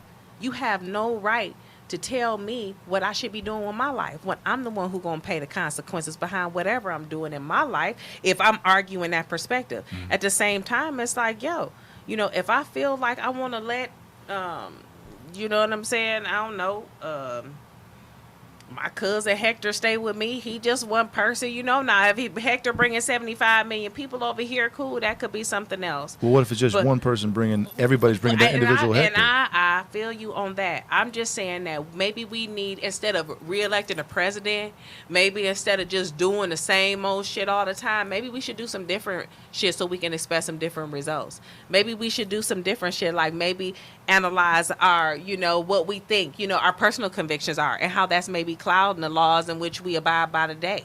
I'm just saying maybe we should just start there because we are fallible human beings, right? We make mistakes all the time. So how can I say that my law is perfect when I'm a fallible individual? You know, I just don't. And I'm not trying to argue with you, but I am. I love it. I love it. That's what we came here for. But I am. Not arguing, we did. but you know we what I mean. did. Yeah, I feel you. But so I mean, like, how do we? I mean, but how do we? I guess You know what? You ain't got the answer, Sway. Well, I mean, even though you do. This is my only point about. Then I'll just kind of leave it at this. Okay. There's something to me as a grown man now. Mm-hmm. When I was growing up, say between the ages of 12 and 16, I was utterly convinced that Mark Farley, my dad, was born with his 45-year-old head and a little infant body. He didn't have no fun. All he wanted to do was keep me from doing. He was at least visibly completely unconcerned with being my buddy. He would say, well, I'm just mean old dad, right?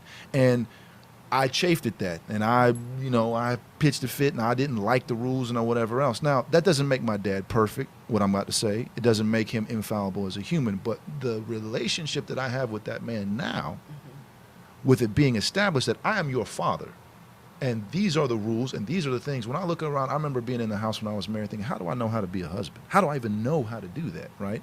There's been things that have been put in place that were, there's a verse in the Bible that says that no discipline is pleasant at the time, but in the end, it produces good in your life, right?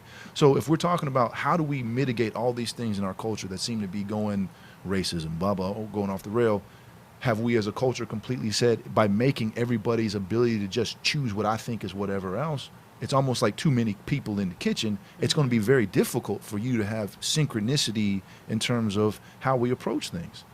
Now, how you define that becomes problematic too, because, well, we've been a traditionally Judeo-Christian nation, quote unquote, right? How do we incorporate the influx of people from other cultures and other religions and things that have also made America great by saying, well, then what do we pick as the marker for those things? But yes, that whole thing, and that's what I meant about, are we having problems because we don't have enough freedom or because we have too much?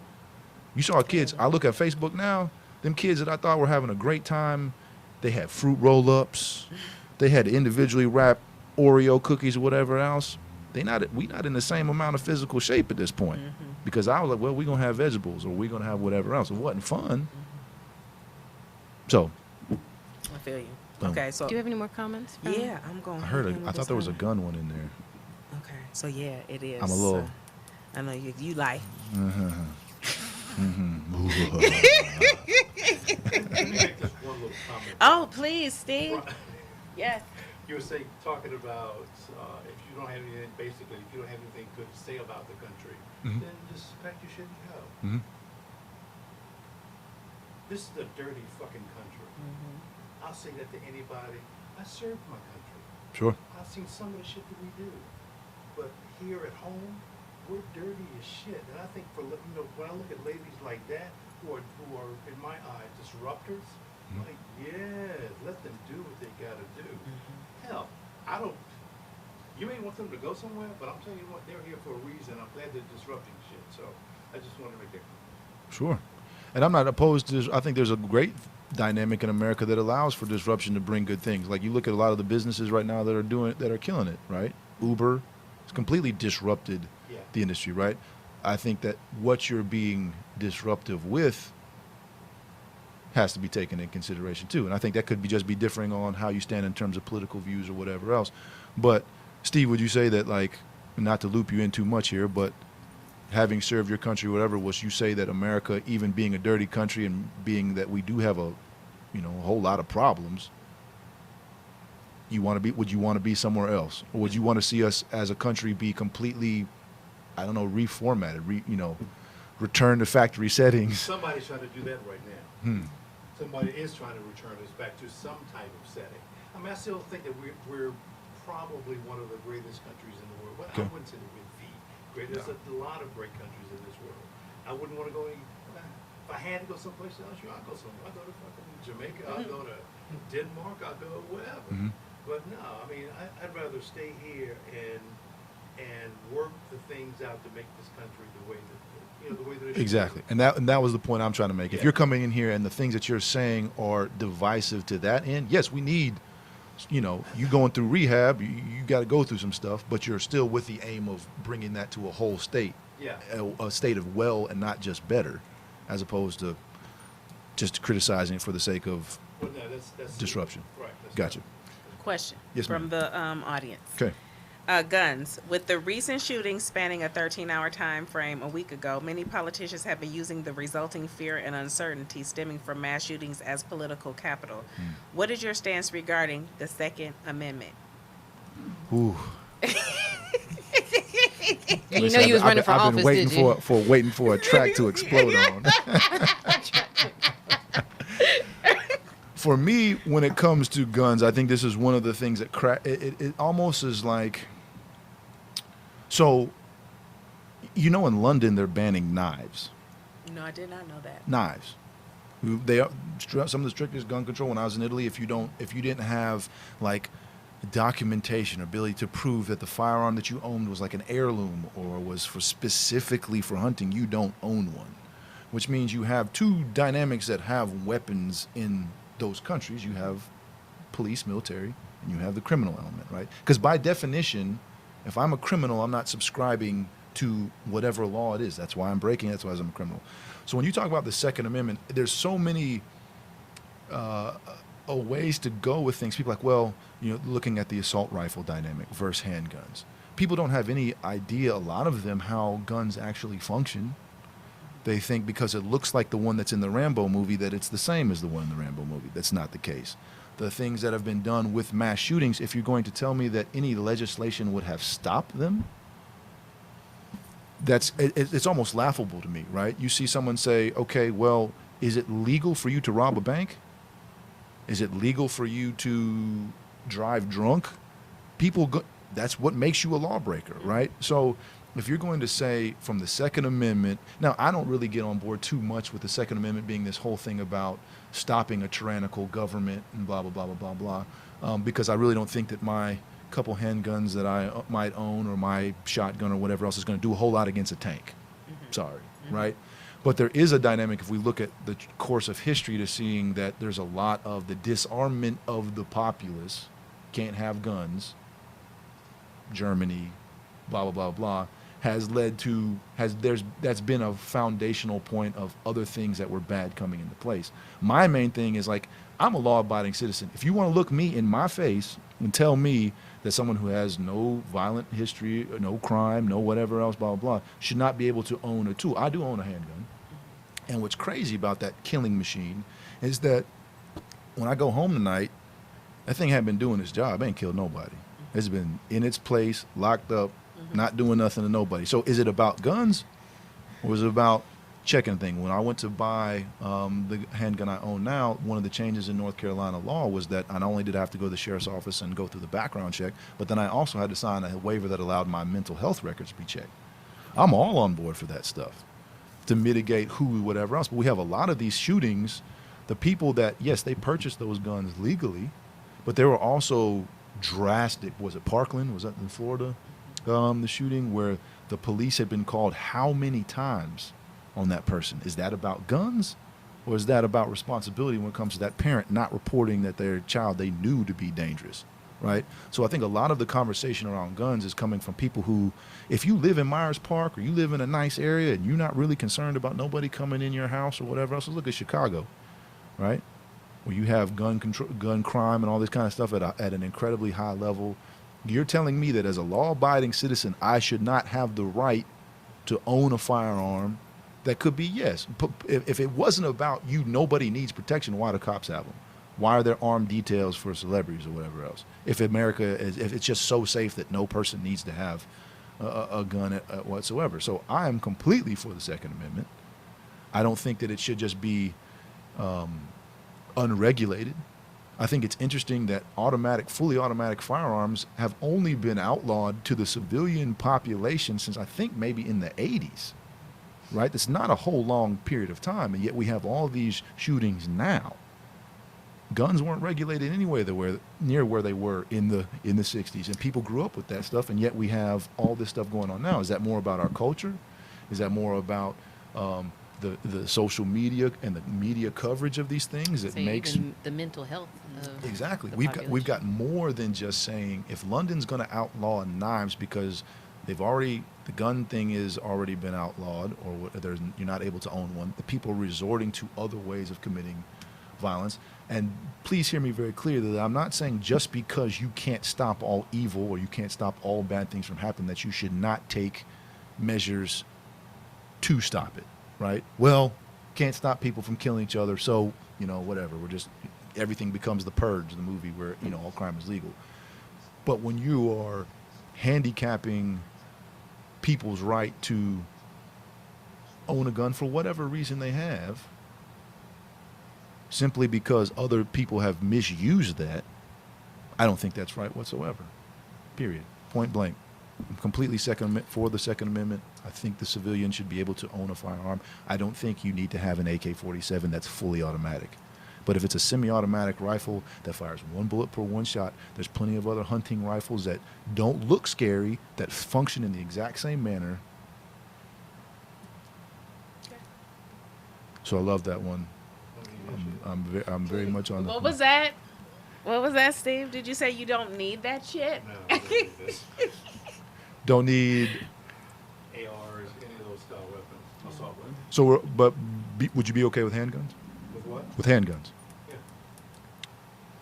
which is exponentially by far the biggest actual contributor to the gun violence that we have in America, not rifles. But the big push is to take away AK-47s and M16s. I Oh, know for a fact that we don't need them. Who needs an AK-47? Who needs a semi-auto weapon? Who needs 5 pairs of Louis Vuitton shoes? Well, now wait a minute. Okay, I knew I transgressed as soon as I let that out. There's too much fashion in this room. Reel that back. Reel that back. Okay, you Dial that definitely back. need that. You need Okay, it. My bad. all right. Those red bottoms. It's different. I'm just saying. Okay, we're good. I'm just saying. My heartfelt apologies, ladies. It's accepted. Okay. It's accepted.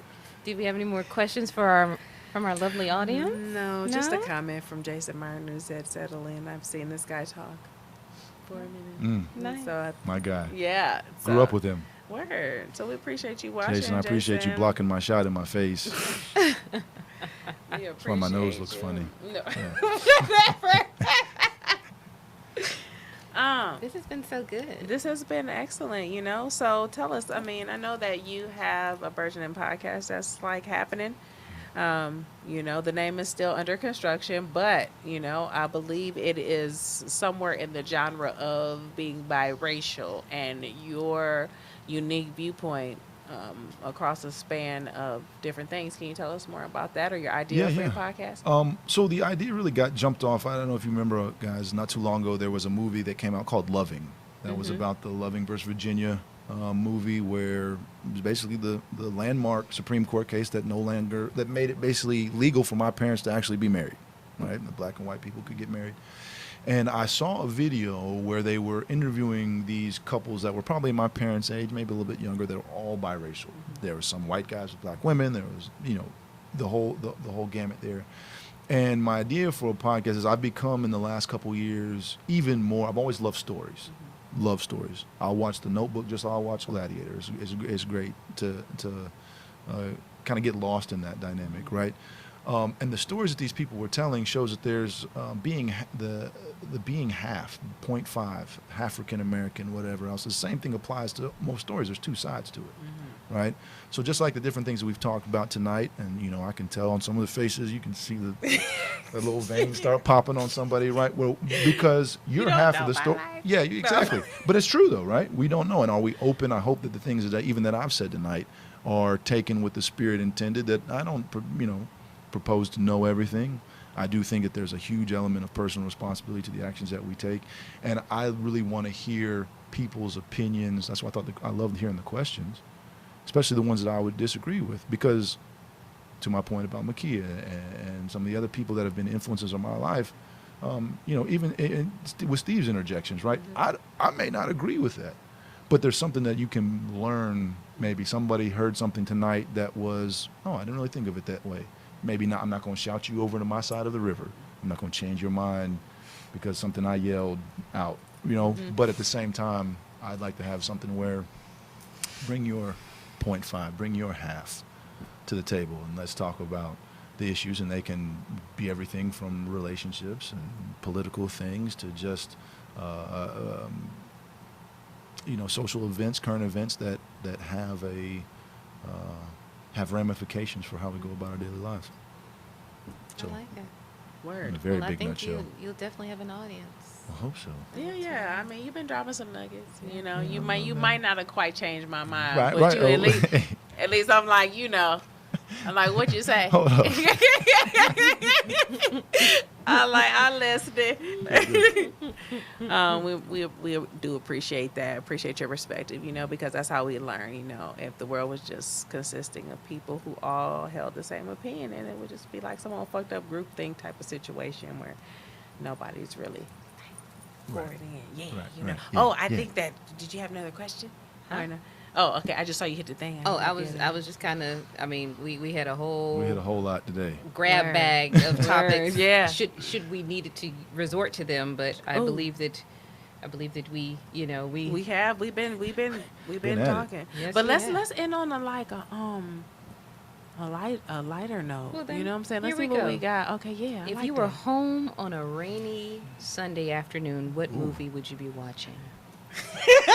Your voice is Specifically rainy. amazing. You already used up the note, but You're right. You can't do that one. And Amistad. I'm not gonna watch that one on the radio. That's I'm gonna just put me in the bed. Probably a warrior movie. I love like Gladiator, Braveheart, We Were Soldiers, stuff like that. I tend oh to. shit. All right, we see Steve over approved. here, right? I can quote some of those. So yeah, Okay. I definitely get into one of those. I like that. We've already touched on the political climate, Yeah. so we're going to skip over to Let that. it burn. Black Lives Matter. Me Ooh. too. You never answered that question. We did ask you that before, not on in this forum, but yes, Well, Black Lives Matter. me Rephrase too. the question to me. What do you think about that? What do I I mean, think do you about it? think that they are valid? Do you think that they're necessary? What do you think about them? Yes, I think the hard thing to separate sometimes is the stuff that gets maybe attached to it. Right? I remember in Charlotte, we had some serious dynamics go down that comes out that the actual core, maybe Black Lives Movement had moved on, wasn't there. But then we had the people that want to show up and show out because there's an opportunity there. And I think that's a very difficult thing. I thought that when I've looked at those things, it was like, I remember being in like maybe it was a social studies or history class and seeing the footage of peaceful protesters getting ridden down by mounted police, the dogs, the whatever else. And I think that some of those media images really went a long way to change America's consciousness about what was going on from a civil rights perspective, right? Like, I don't know who you are, but that guy's not really fighting you, and you on a horse with a club, you whatever else. Okay, maybe some stuff is going different right? When we see some of these other media images like that, is that message that's being pushed, and rightly so, to correct or address some of the big disparities that we have in racial dynamics with? I would say that that's probably the heart message of a Black Lives Matter dynamic, right? Maybe a little bit more. It's got to be aggressive in some ways. I would always say that when it comes to that stuff being, I feel more Nat Turnerish than I do Martin Luther King. I don't really feel like I want to hit the guy on the horse back as opposed to just sitting there and taking it.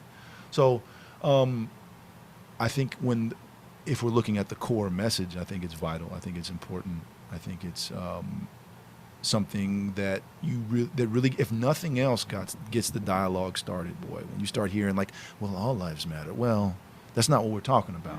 We're talking about the fact that it's the Black lives specifically and how they have been treated and how we've dealt with that aspect in our culture and country's history, that it hasn't mattered on the same level. Now, there's all kind of nuance to that, but I thought, if nothing else, that the advent of the Black Lives Matter movement in my lifetime and the anthem protest were some of the biggest like unrest creating movement type thing, because I wasn't around when Martin Luther King and Malcolm X and all this kind of stuff is happening. So that would be my take there. I think that the Me message too. is vital. Yeah. With me too, also. Well, I think it's kind of like the unveiling or pulling back of the shroud of a lot of stuff that's been going on for a lot of, there's not like, oh, we've got this new problem. Racism isn't new. The abuse of men in power in these kind of situations has been going on. And so to have a movement where that stuff is getting pushed to the forefront has really, people tightening up, people acting in a much different way. Because when you know the flashlight's going to get shined on something, and I think that both of those movements have been necessary and have been difference makers. Okay, cool. We Okay, touched on we- Talked on immigration. immigration? Yep. What part of the human face is your favorite? That's these guys. Well, we gotta define some terms here. Part of my face, part of your face. I think just the human face in general. So maybe not your Oof. face so much, but like, what is something that you're drawn to when you look at someone's face? I think probably most people like, and I would go with that as being the eyes. You're cool. learning a lot. Yeah. You know, Mm-hmm. if you're blindfolded, I can't tell. I think, but if I can Right. just see your eyes, I know when I'm in trouble, Mom. You know, eyebrows start headed for your hairline. You know you're in trouble then. Yeah. What's your favorite restaurant? Oh boy. Right now, it's probably Luxe. Word. That's what's up. They got great little tacos. Yeah, dude, They man. got there was a wonderful woman that I dated for a period of time that introduced me to Luxe, and those tacos. The one in Plaza Midwood? There's one there. There's one up in Lake Norman area. My chest is burning. They're great. They're. What time they Yeah, close? pretty good. They close. They I stay don't up know. till like 11 You or might have something. time. You Oh, might yeah, have time if you yeah, make a 10 run or for it. 11. All right, let's wrap this Let's up. wrap it up. Right. All right. Favorite drink and or cigar? I mean, if you've hung out with me on a weekend, you know a player gonna order Jack and Coke on a Okay, regular basis. then. Oh, I'm you're not- being good on Saturday then. Huh? You had water on Saturday. Well, yeah, because it was 9:30 in the morning. I'm just teasing. I was like, damn. No, yeah. Probably some kind of whiskey. Jack Daniels is a favorite one. I like Crown too. Cigar, I'm not really that big into smoking too much, but shoot, I'll do a black and mild on the golf course in a heartbeat. That's Wood gangster. tip. Yo, tip, you though. like, I gotta keep it classy. Excuse me. It's $1.29 a pack, but I put my pinky out when I. Y'all got a trash can I can throw my cellophane in, please. Thank you. Yeah. Where do you go when you want to close your eyes and exhale, inhale, zen out? In front of my guitar amp.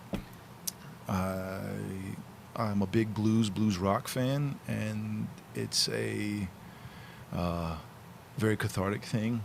If I've got a free minute where it's just like I'm in the house by myself, a decompression kind of thing. There's all kinds of backing tracks that they have online, or you can get them on iTunes. Put on some blues something and jam along to it. I heard that. You ever put yourself to sleep playing?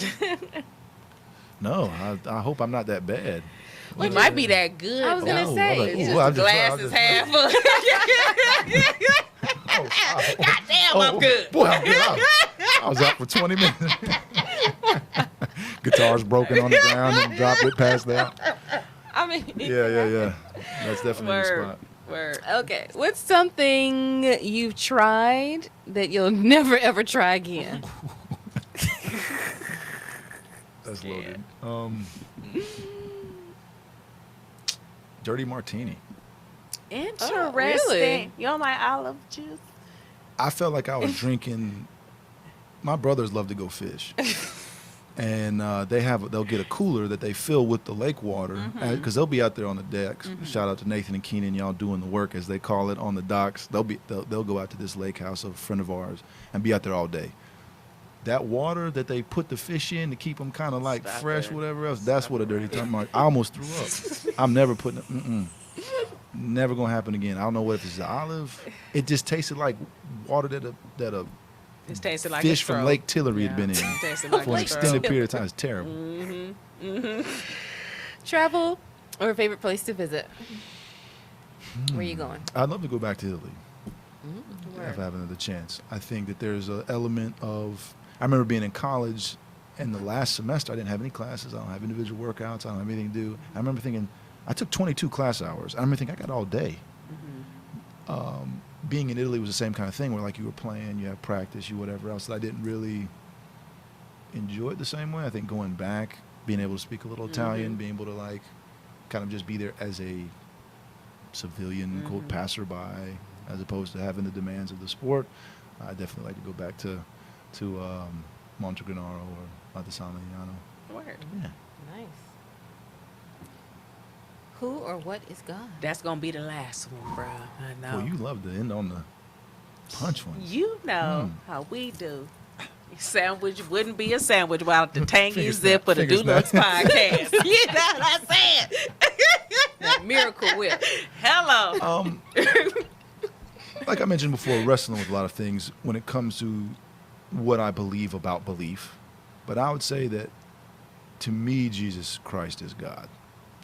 I have a lot of consternation about how I feel about that, but I've almost kind of come to a place of like, when I look at the other beings that we would consider God, Allah, or, you know, there's multiple gods in Hinduism or whatever else, that they're in the Tupperware container of belief to me, that of things that aren't real. It's not an indictment against anybody who believes them or whatever else, but from a person who has a monotheistic view of God, I don't believe that all roads lead to heaven. I don't know how that shapes out, right? If you have different views that say only I am God, then how can anybody else be if you subscribe to it?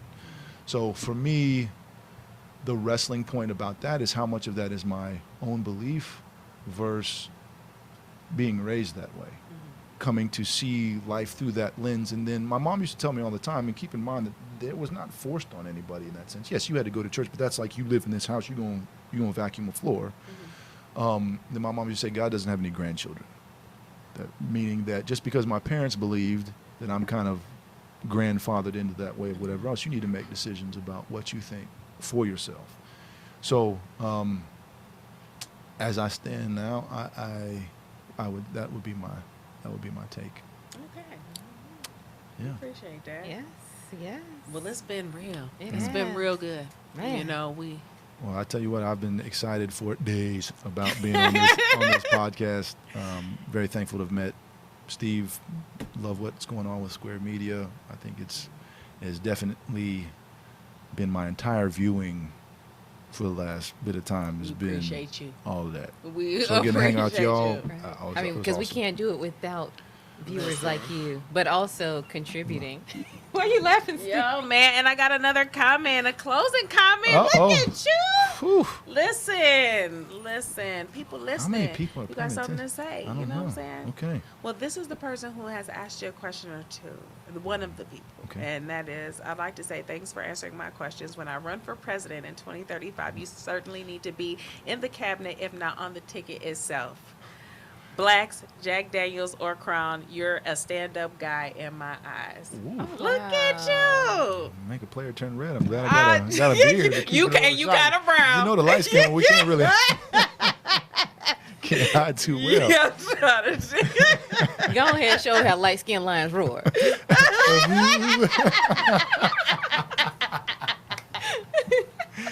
Y'all check that out on YouTube. I don't care what race you are. That's funny. It's funny. That's funny.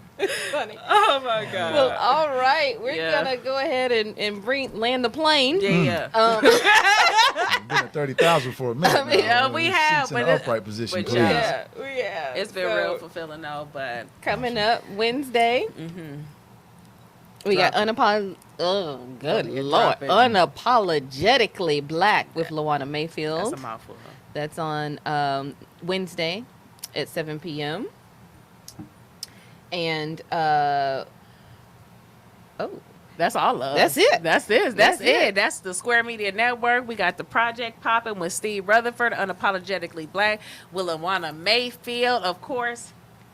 Your peoples, Luxe Lisbon, and Katie Luxe with the DEUXLUXE podcast show, and the upcoming show, The Conversation, with Yolanda Trotman. Yolanda, please forgive me for omitting your name earlier, but we got you. we got you though. But thanks again for tuning in. We are the DEUXLUXE podcast show. Yes. I am the Luxe Lisbon, And I'm Katie Luxe. and we will check y'all out next time. Thank you, Ty, for Thank coming you, by. Ty. Thank you guys. Thank you for having me. It was an honor. Thank you. Peace. Very good, very good, very good. Thank you. Very good for you too, though. hey. Okay, look at you. We probably gonna have a gazillion A little views. warm in there. That was, Where? yeah, That was a very good show. Wasn't it? Yes, Very, it very good was. show. Word. Appreciate that. Yes, it was. Yeah, that was awesome. So, Word. Yeah. wow. You You got- got Nat went to your drink. I Man, don't know what he was the- Your face too. backstroking. You were. Yo, and that motherfucker was great too. I couldn't even front. I was It was I was great. disappointed. Yeah. I was Oh, it's one on here. Yeah, I'm Yeah. done. No, he can have whatever's in there because there is zero. Okay, I still had at least 3 Oh, yeah, strong you had a sips. nice- No. I had 3 strong sips. Yeah. And for a second there, I thought if I sip from the left side of the mug, Oh, you went like he'll that. probably float. He'll backstroke to Right, the top. right. I said, that means I didn't need it. you. I That means appreciate you. We're offline. Well, No. you know, Oh, we we're still still be going. going. Oh, okay. Okay. Okay. You go ahead and shut it down. Bye, guys. Hi. Mm-mm-mm. But yeah, So some much- half. That's a Yeah, commercial. good show, man. we Word should up. say Yeah, yeah, yeah. Because I was bye. telling you about It's a this phone dude. commercial, I forgot. Or I was telling this dude about you at my job because I think that y'all have like similar viewpoints and stuff like that. So that was him asking a lot of the asking really? those Yeah, questions. Yeah, yeah, yeah, yeah. And so yeah, it's kind of conservative, you know what I'm saying? But you not like ooh, you like that balled up fist, you know what I'm saying? I But am you or I'm not.